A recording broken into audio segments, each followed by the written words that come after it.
Are you ready to transform these nails? Let's get right into it. I wanted to showcase this design even though it does lean a little Christmas because I really think you could take these colors, you could keep them or you could swap them out for like a navy blue, a sparkly deep blue, and it would transition really well into February for winter, or you could totally take these snowflake nails and turn them into nails that showcase some sort of heart design, whether that be little dot hearts or like some color blocking, and this would transition perfectly into Valentine's Day as well. And this set took a long time to do, and it was just really fun, and I wanted a permanent record of it, so I'm gonna jump right in. Truly, the easiest way to do any sort of snowflake is to do the dot method. The key here is just to make sure that you don't cure the dots before you start dragging. You also don't want a ton of product on your brush when you go to do the line, so let's go ahead and watch it one more time. You just want to do two dots off the center and then go in and do one in between all of those. Don't cure and then drag through. If you wanted to add more detailing after that, you could totally cure this design once it's done and then go in with a detail brush and add other details. But honestly, for the most part, this is all your clients are looking for, especially in a busy salon setting. This is easy to price, it's easy to do, it's still pretty and detailed, but it doesn't take an astronomical amount of time. I'm not even going to lie to you. Plaid is the bane of my existence. I do not like doing plaid. There's so many layers. They have to be so precise or it looks messy. And I'll be straight up honest with you. I am not that girl that's good at geometric designs. My hands are shaky. I don't have time for all of that. And so chunky plaid is my go-to when my clients want this kind of design. If it gets super detailed and layered, I just straight up can't do it. So this is so simple. It didn't take that long to do. Like, if I were to do this design again, I would be able to do this nail in a minute. Because this was the first one, it did take a little longer to get, like, the exact thickness. I was double checking with my client on and off throughout this process to make sure this is what she had envisioned. This is also the best matte top coat for doing isolated chrome on planet Earth. I'm not affiliated with this brand at all. This is just a pure recommendation. I have tried so many different matte top coats, and this is truly the only one that has left zero chrome residue on the nail. And so what we're doing is we're just going and outlining the two stripes going down the sides of the nail just to elevate this a little more since it is a very plain plaid. And then we're going to drag through the center of the red stripe going across the nail, and then we're going to move and do another isolated chrome stripe towards the bottom of the nail, and that is done for plaid. Thank goodness, because I'm telling you, I don't know what it is. It's just anything with layers and lines, and it has to be so straight and so perfect, or it does just look messy.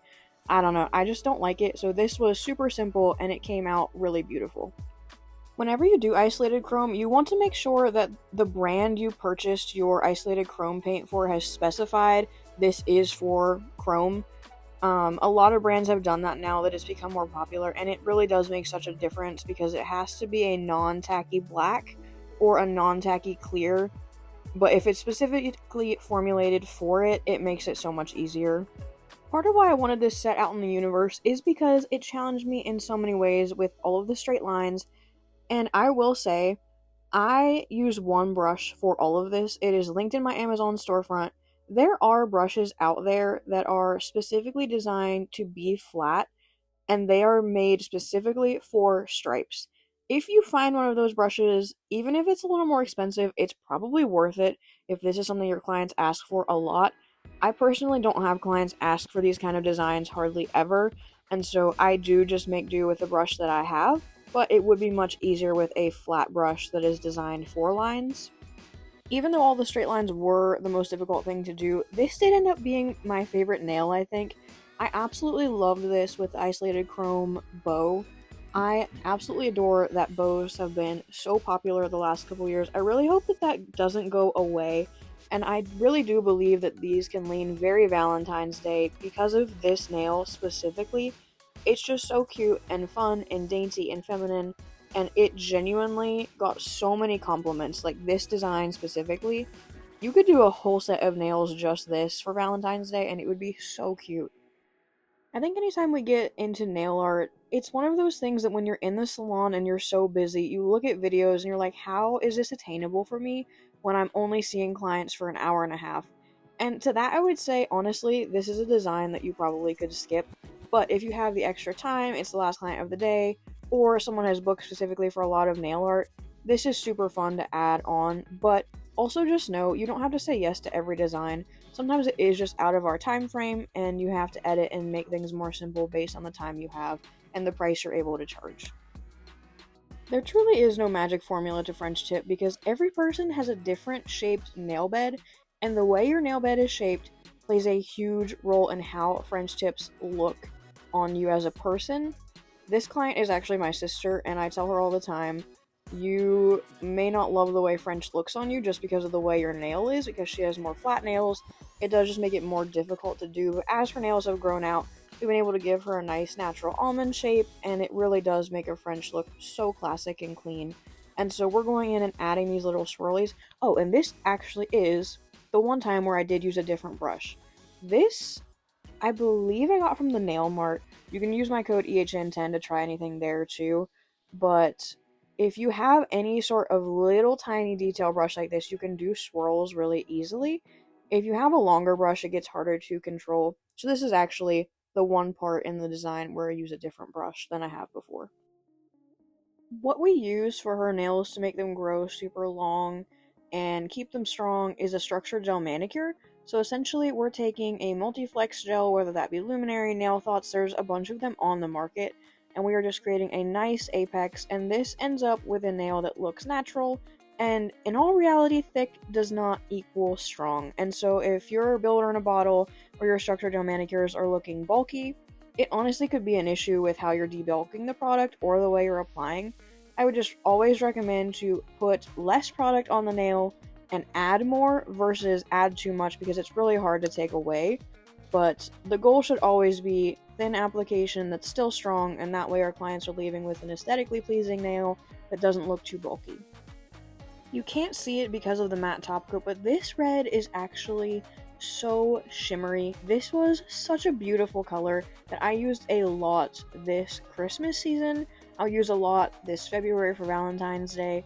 This was the other nail that I truly loved because it was so simple, but just so pretty.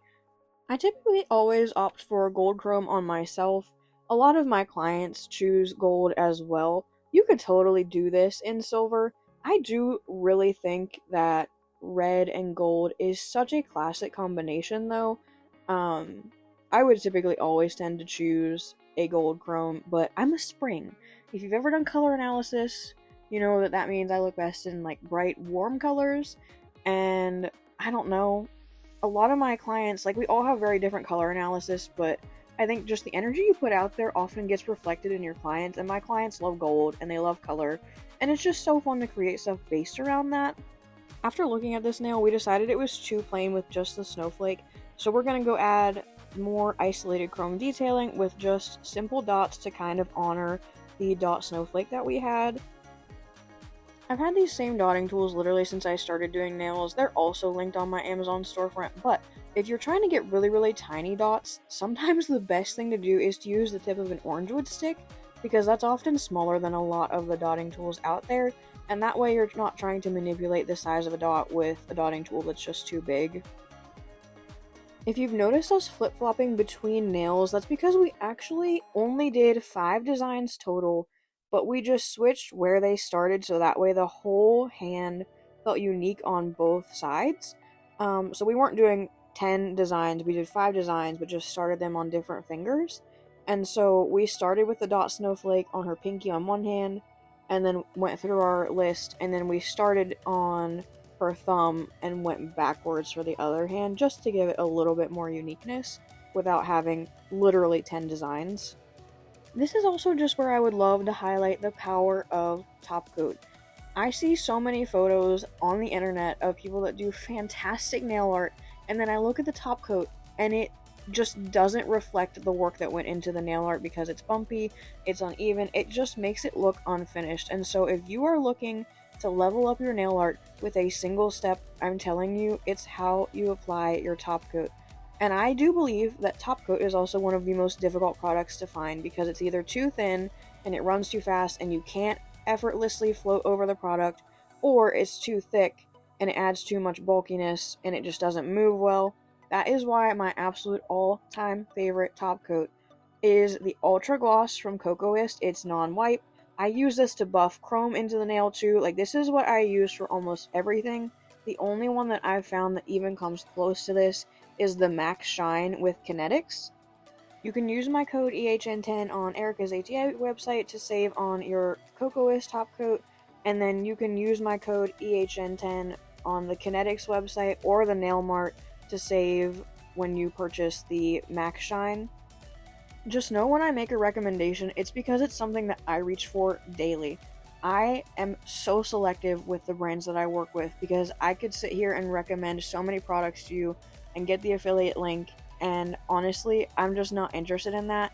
I have to truly love something to recommend it because I know how much it impacts you in the salon, and you work hard for your money. I want to honor that. And so when you see me recommend something, it's because I use it regularly. I have seen the value that it's added to my career and to the profit that I make, and I know it can do the same for you.